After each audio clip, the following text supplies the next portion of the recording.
ফরিদপুর থেকে স্বামী স্ত্রী দুজনকে গ্রেপ্তার করে জিজ্ঞাসাবাদ করে আমরা জানতে পারি যে এদের দুজনের একজনের নাম হচ্ছে নাজেম, তার স্ত্রীর নাম হচ্ছে রূপা। রূপা যে স্বীকার করেছে যে তার এই বিভিন্ন সময়ে এই সাইফুর রহমান তাকে শ্লীলতাহানি করতো।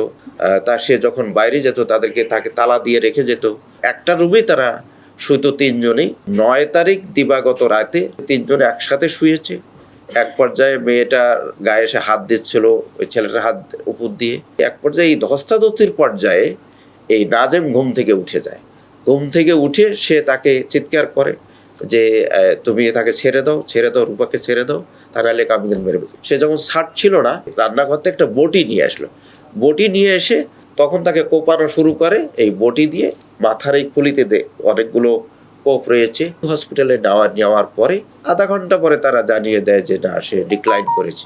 আমরা দুজন আসামিকেই বিজ্ঞ আদালতে প্রেরণ করেছি। তারা সিআরপিসি 164 ধারায় জবানবন্দি দেবে, স্বীকারোক্তি প্রদান করবে।